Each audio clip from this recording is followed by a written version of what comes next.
दो बैलों की कथा। मुंशी प्रेमचंद। झूरी के पास दो बैल थे, हीरा और मोती। देखने में सुंदर, काम में चौकस, डील में ऊंचे। बहुत दिनों साथ रहते रहते दोनों में भाईचारा हो गया था। जिस वक्त ये दोनों बैल हल या गाड़ी में जोत दिए जाते, उस समय हर एक की चेष्टा होती कि ज्यादा से ज्यादा बोझ मेरी ही गर्दन पर रहे। नांद में खली भूसा पड़ जाने के बाद दोनों साथ उठते, साथ नांद में मुंह डालते। एक मुंह हटा लेता तो दूसरा भी हटा लेता था। संयोग की बात, झूरी ने एक बार गोई को ससुराल भेज दिया। बैलों को क्या मालूम वे कहाँ भेजे जा रहे हैं। समझे, मालिक ने हमें बेच दिया। झूरी के साले गया को घर तक गोई ले जाने में दांतों पसीना आ गया। पीछे से हाँकता तो दोनों दाएं बाएं भागते। पगहिया पकड़कर आगे से खींचता तो दोनों पीछे की ओर जोर लगाते। हमने तो तुम्हारी सेवा करने में कोई कसर नहीं उठा रखी। हमने कभी दाने चारे की शिकायत नहीं की। तुमने जो कुछ खिलाया वो सिर झुकाकर खा लिया। फिर तुमने हमें इस जालिम के हाथ क्यों बेच दिया। संध्या समय दोनों बैल अपने नए स्थान पर पहुंचे। दिन भर के भूखे थे, लेकिन जब नांद में लगाए गए तो एक ने भी उसमें मुंह नहीं डाला। दिल भारी हो रहा था।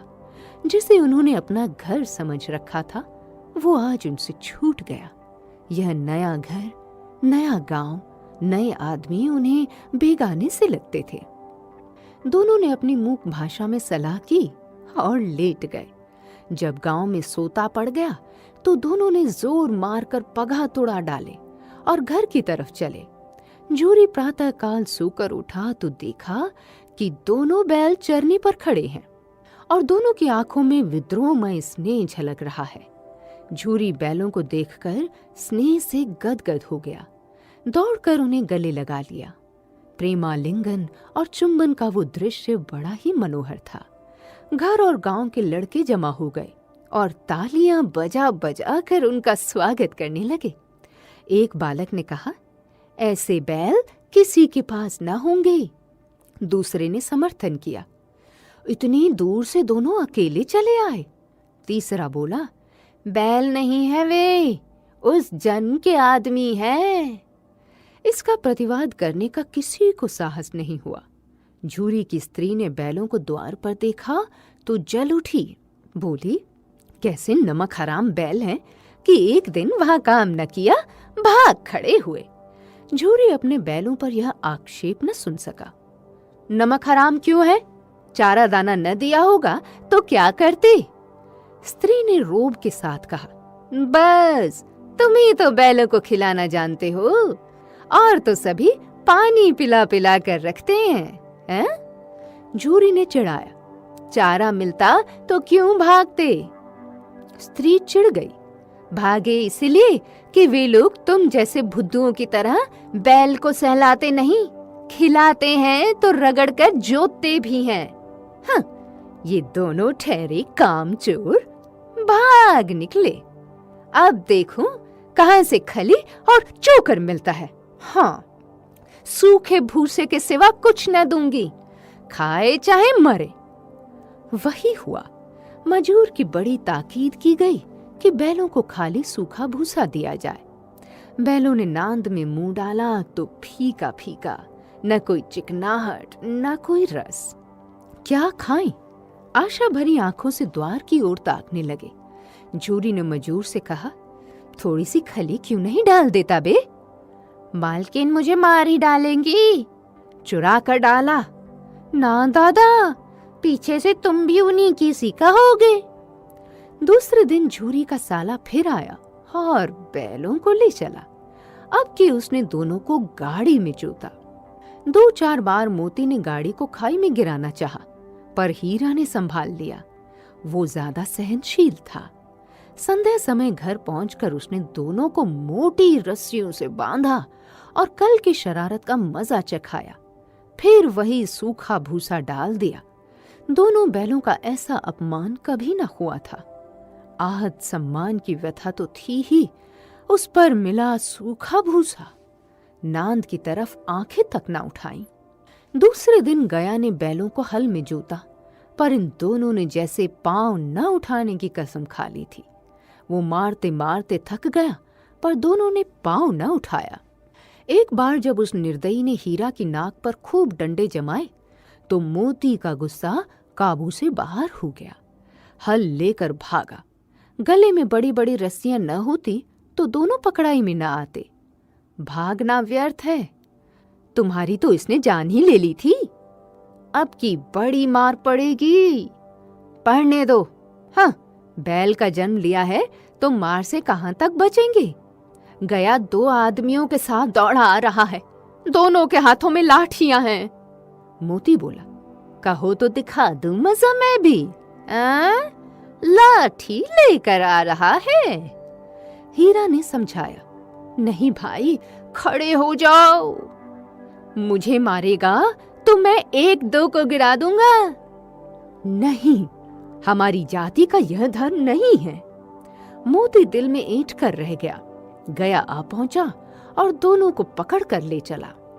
आज दोनों के सामने फिर वही सूखा भूसा लाया गया। दोनों चुपचाप खड़े रहे।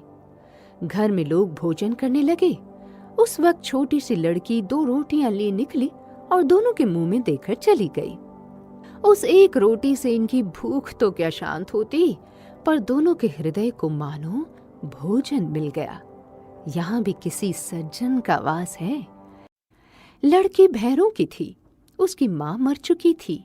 सौतेली माँ उसे मारती रहती थी, इसलिए इन बैलों से एक प्रकार की आत्मीयता हो गई थी। दोनों दिन भर जाते, डंडे खाते, अड़ते, शाम को थान पर बांध दिए जाते और रात को वही बालिका उन्हें 2 रोटियां खिलाई जाती। प्रेम के इस प्रसाद की ये बरकत थी कि 2-2 गाल सूखा भूसा खाकर भी दोनों दुर्बल न होते थे, मगर दोनों की आंखों में रोम रोम में विद्रोह भरा हुआ था। एक दिन मोती ने मूक भाषा में कहा, अब तो नहीं सहा जाता हीरा, क्या करना चाहते हो? एक आध को सींगों पर उठाकर फेंक दूंगा। लेकिन जानते हो, वो प्यारी लड़की जो हमें रोटियां खिलाती है, उसी की लड़की है जो इस घर का मालिक है। यह बेचारी अनाथ हो जाएगी।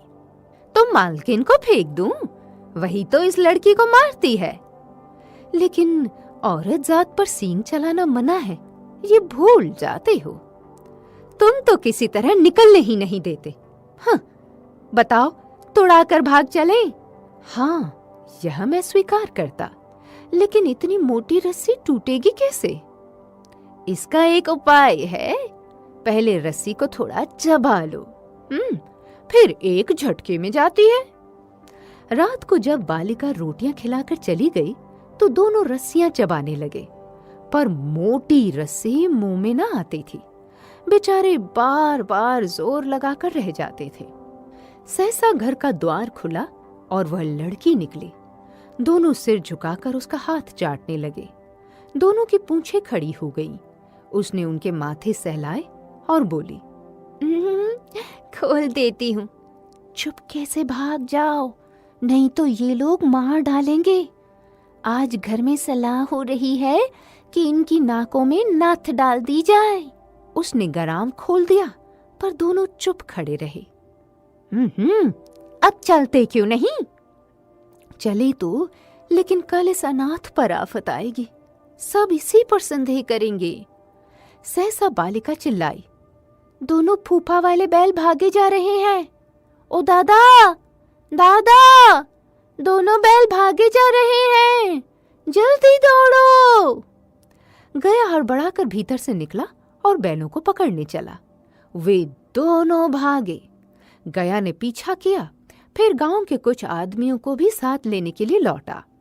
दोनों मित्रों को भागने का मौका मिल गया। सीधे दौड़ते चले गए, यहां तक कि मार्ग का ज्ञान न रहा। जिस परिचित मार्ग से आए थे उसका यहाँ पता न था। नए नए गांव मिलने लगे। तब दोनों एक खेत के किनारे खड़े होकर सोचने लगे, अब क्या करना चाहिए। हीरा ने कहा, मुझे मालूम होता है राह भूल गए। तुम भी बेतहाशा भागे। हाँ, वहीं उसे मार गिराना था। उसे मार गिराते तो दुनिया क्या कहती? वो अपने धर्म छोड़ दे, लेकिन हम अपना धर्म क्यों छोड़ें? दोनों भूख से व्याकुल हो रहे थे। खेत में मटर खड़ी थी, चढ़ने लगे। रह रह कर आहट लेते रहे थे। कोई आता तो नहीं है।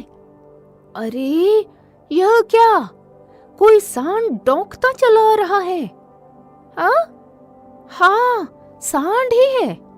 वो सामने आ पहुंचा। दोनों मित्र बगले झांक रहे थे। सांड पूरा हाथी था। उससे भिड़ना जान से हाथ धोना है, लेकिन ना भिड़ने पर भी जान बचती नजर नहीं आती। इन्हीं की तरफ आ भी रहा है। कितनी भयंकर सूरत है। बुरे फंसे, जान बचेगी क्या? कोई उपाय सोचो। अपने घमंड में फूला हुआ है, आरजू विनती न सुनेगा तो फिर यहीं मरो। बंदा तो 9-2-11 होता है। और जो दौड़ाए तो फिर कोई उपाय सोचो जल्द। उपाय यह है कि उस पर दोनों जने एक साथ चोट करें। मैं आगे से रगेता हूं, तुम पीछे से रगे दो। दोहरी मार पड़ेगी तो भाग खड़ा होगा। दोनों मित्र जान हथेली पर लेकर लपके। सांड को भी संगठित शत्रुओं से लड़ने का तजुर्बा न था। वह तो एक शत्रु से मल्ल युद्ध करने का आदी था। जो ही हीरा पर झपटा, मोती ने पीछे से दौड़ाया। सांड उसकी तरफ मुड़ा तो हीरा ने रगेदा। सांड चाहता था कि एक एक करके दोनों को गिरा ले, पर ये दोनों भी उस्ताद थे। उसे वो अवसर न देते थे। एक बार सांड झल्ला कर हीरा का अंत कर देने के लिए चला कि मोती ने बगल से आकर उसके पेट में सींग भोंक दिया। सांड क्रोध में आकर पीछे फिरा तो हीरा ने दूसरे पहलू में सींग चुभो दिया। आखिर बेचारा जख्मी होकर भागा और दोनों मित्रों ने दूर तक उसका पीछा किया, यहाँ तक कि सांड बेदम होकर गिर पड़ा। तब दोनों ने उसे छोड़ दिया। दोनों मित्र जीत के नशे में झूमते चले जाते थे। मेरा जी चाहता था कि मार ही डालूं। गिरे हुए बैरी पर सींग नहीं चलाना चाहिए। यह सब ढोंग है। बैरी को ऐसा मारना चाहिए कि फिर ना उठे। अब घर कैसे पहुंचोगे वो सोचो। पहले कुछ खा ले तो सोचें। सामने मटर का खेत था ही, मोती उसमें घुस गया। अभी 2 ही 4 ग्रास खाए थे कि आदमी लाठियां लिए दौड़ पड़े और दोनों मित्रों को घेर लिया। हीरा तो मेड़ पर था, निकल गया। मोती सींचे हुए खेत में था। उसके खुर कीचड़ में धंसने लगे, न भाग सका और पकड़ लिया गया। हीरा ने देखा संगे संकट में है तो लौट पड़ा। फंसेंगे तो दोनों फंसेंगे। रखवालों ने उसे भी पकड़ लिया। प्रातःकाल दोनों मित्र कांजी हाउस में बंद कर लिए गए। सारा दिन बीत गया और खाने को एक तिनका भी न मिला। समझ में न आता था यह कैसा स्वामी है। इससे तो गया फिर भी अच्छा था। यहाँ कई भैंसें थी, कई बकरियां, कई घोड़े, कई गधे, पर किसी के सामने चारा न था। सब जमीन पर मुर्दों की तरह पड़े थे। सारा दिन मित्र फाटक की ओर टकटकी लगाए रहते, पर कोई चारा न लेकर आता दिखाई दिया। तब दोनों ने दीवार की नमकीन मिट्टी चाटनी शुरू की, पर इससे क्या तृप्ति होती।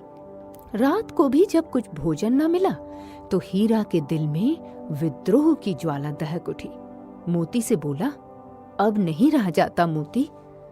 मुझे तो मालूम होता है कि प्राण निकल रहे हैं। आओ दीवार तोड़ डाले। मुझसे तो अब कुछ नहीं होगा। बस इसी बूथ पर अकड़ते थे, सारी अकड़ निकल गई। बाड़े की दीवार कच्ची थी।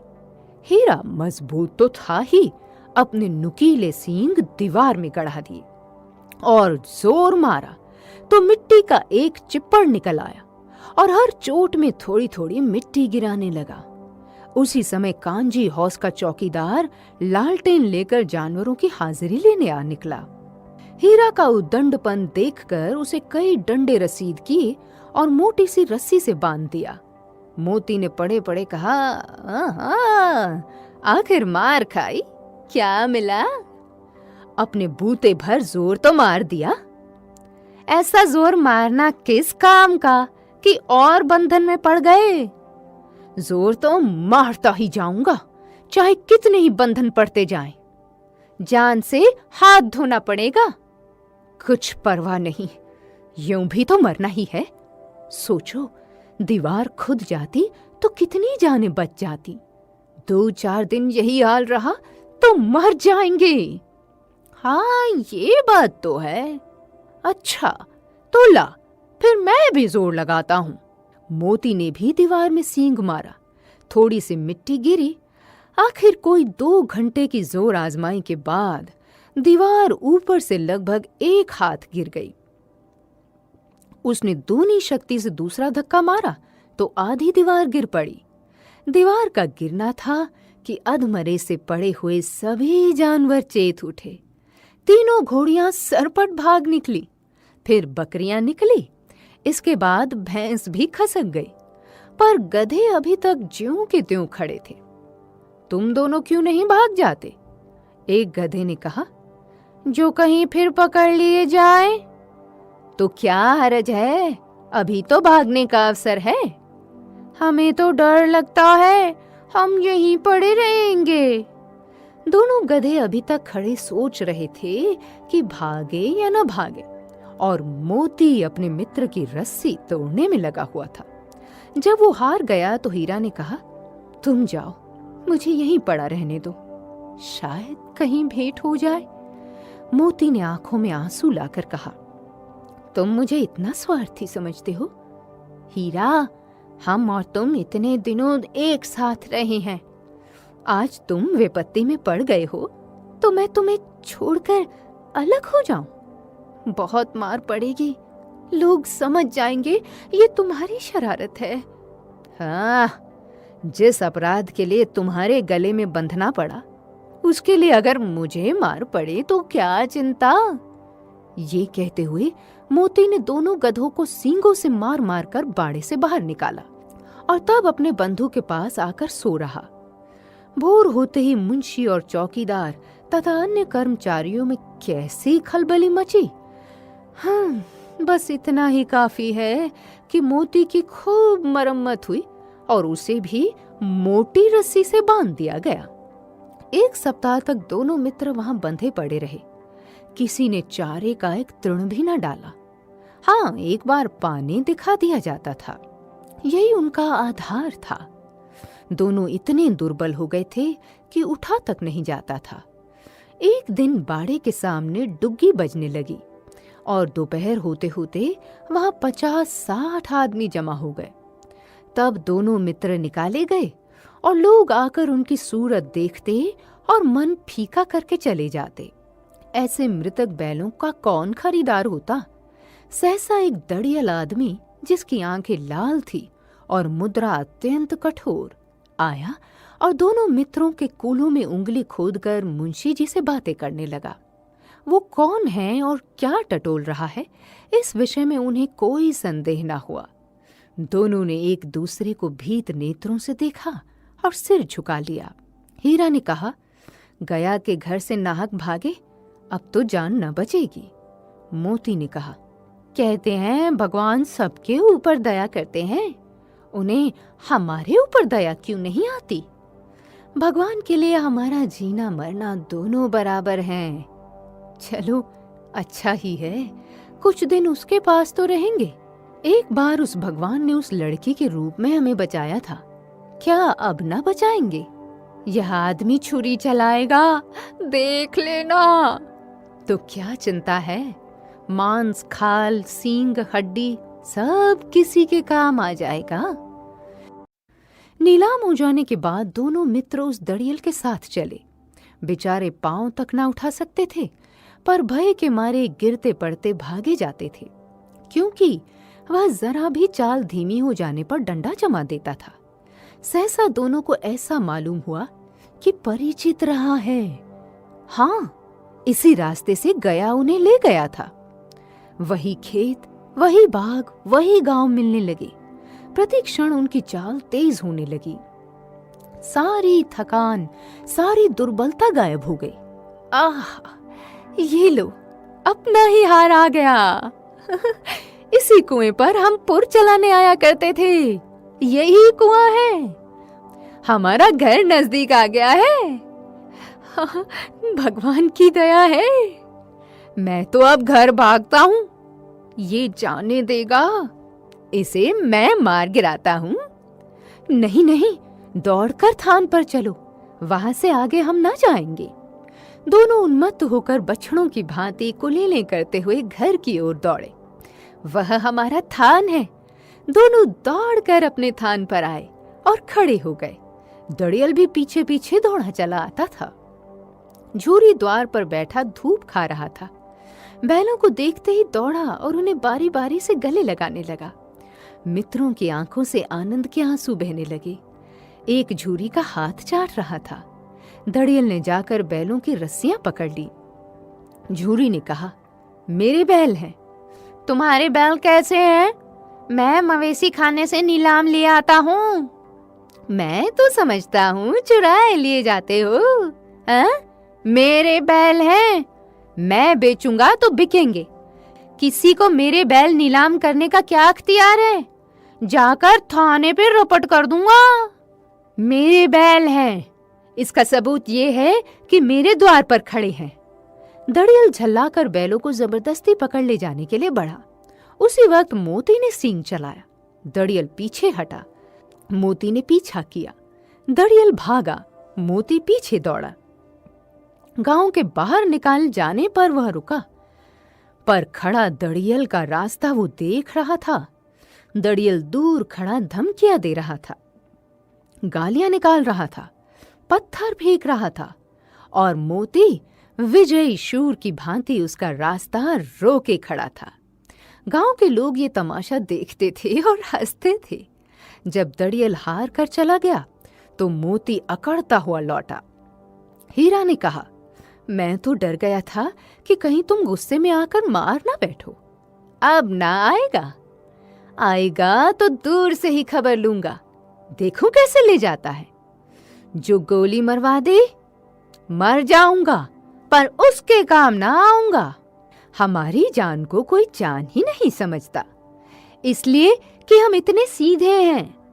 जरा देर में नांदों में खली भूसा, चोकर और दाना भर दिया गया और दोनों मित्र खाने लगे। झूरी खड़ा दोनों को सहला रहा था। वो उनसे लिपट गया। झूरी की पत्नी भी भीतर से दौड़ी दौड़ी आई। उसने आकर दोनों बैलों के माथे चूम लिए।